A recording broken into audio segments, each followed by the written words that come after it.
Did you know that how we understand guns in America today, it actually has really deep roots? Deep roots, yeah.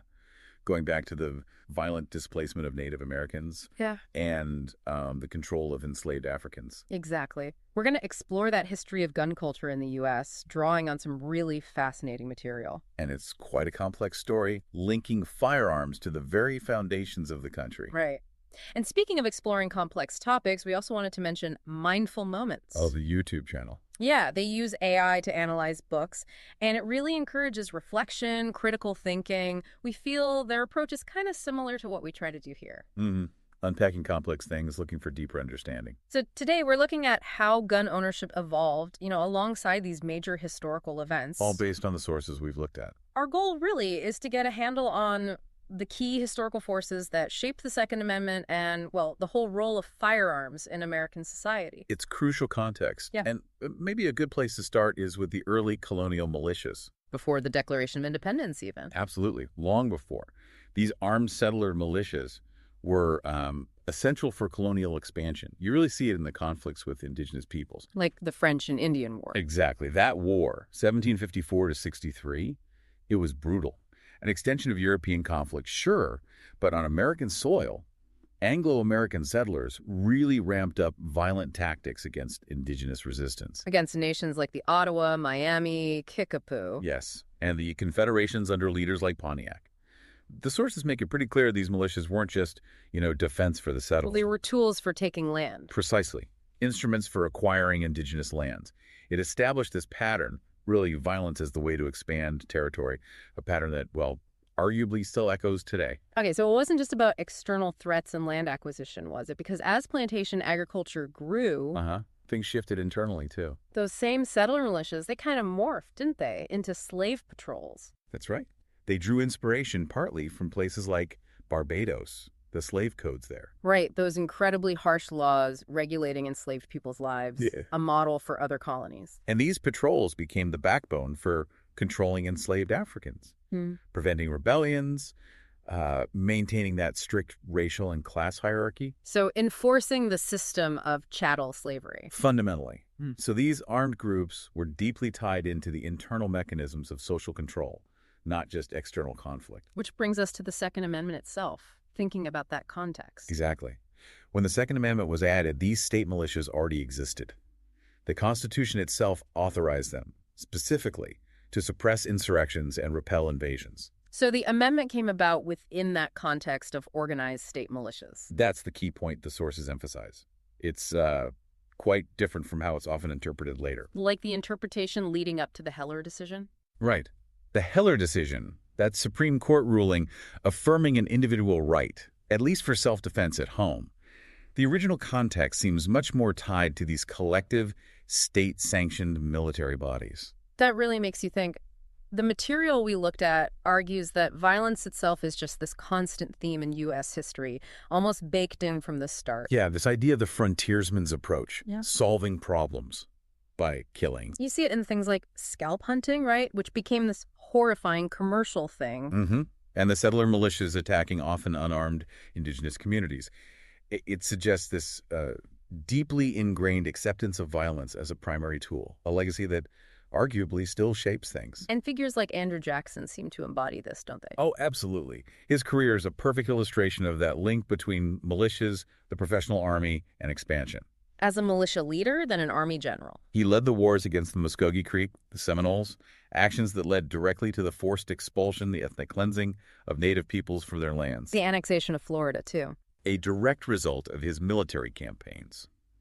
And the sources even suggest his political success was seen as tied to, well, the eradication, as they put it, of Native Americans. It shows the brutal political reality of the time. And out of all this violence, this sort of romantic figure emerges the ranger. Yeah, it became more than just a job description. It became a myth. The ranger kind of identifying with the native enemy, but somehow becoming this original American archetype. It's a strange paradox, isn't it? The Texas Rangers are a key example. Formed to protect settlers, sure, but they evolved into this state force. Tasked with what one historian calls the ethnic cleansing of Texas. Against the Comanche, other native peoples. And they were armed with the latest tech, like the Colt revolver. This romanticizing of armed figures, it carries on after the Civil War too, right? With the Confederate guerrillas. It does, yeah. It's fascinating how they were transformed. Many who fought to uphold slavery were kind of recast as Wild West heroes. Like Jesse James, Belle Starr. Exactly. Their pro-Confederate past, defending slavery, often got glossed over, just forgotten. Obscured. Yeah. And this romantic border outlaw story, pushed by dime novels and movies, really fed into this developing gun culture It sort of detached the gun from its role in racial terror. and linked it to this more maybe palatable image of individual heroism. Still violent, but different. An image that still has power. Okay, so let's tackle gun culture head on. The sources offer different takes on where it came from, They do. One argument is that it's not some ancient inherent thing, but manufactured by the gun industry. especially after the Civil War, yeah. Yeah. With mass production of firearms kicking in. That view suggests a deliberate commercial effort to, build and sustain this culture.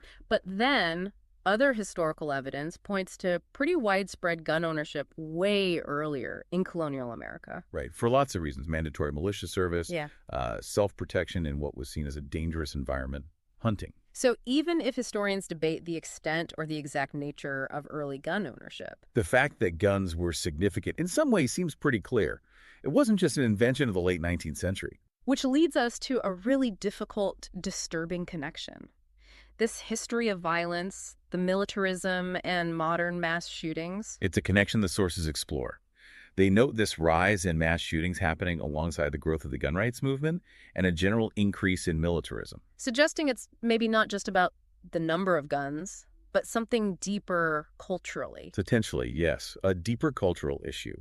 We see these horrific events from the University of Texas shooting back in '66 up to the present. With such a range of motivations. Workplace issues, hate crimes, domestic violence. And potential links, sometimes suggested, to military experience or psychological issues. It's complex and tragic. And this kind of exploration, digging into the historical context, it reminds me again of channels like Mindful Moments and, well, what we aim for in our discussions here. Trying to understand the deeper forces, the historical threads that shape today's reality, it's critical. Absolutely. And looking at organized groups, the National Rifle Association, the NRA, its history is quite revealing too, isn't it? It's very telling.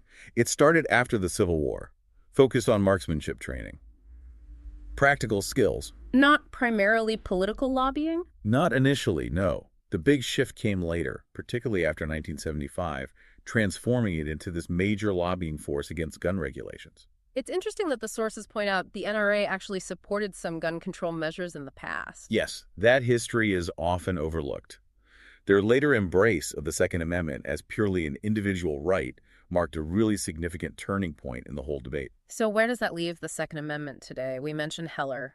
Well, the debate obviously continues. The Heller decision affirmed an individual right, but the scope of that right and the balance with regulation is still fiercely contested in courts and legislatures. And public opinion is strong, isn't it? A high percentage of Americans believe it guarantees individual gun rights. Yes, that interpretation has become very widespread. So pulling it all together, it's clear the story of guns in America is just deeply tangled up with the nation's complex, often violent history. From the displacement of indigenous peoples, the legacy of slavery, westward expansion, the Civil War, it's all interconnected. What connection, looking back at all this, strikes you as the most significant for understanding our conversations about guns now? That's a tough one. Maybe it's how readily violence became seen as a solution, first on the frontier, then embedded in systems of control, and how that legacy, that sort of cultural thread, might still influence things today.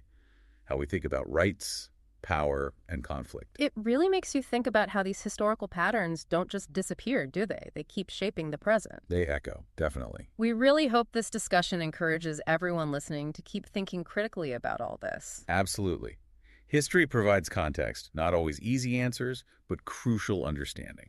To dig deeper, maybe consider subscribing to our show for more explorations like this. Share it with others if you found it valuable. And if the book that inspired some of this discussion interests you, you can find a link in the show notes. Most importantly, just keep questioning, keep learning, and keep engaging with these really critical parts of our shared history.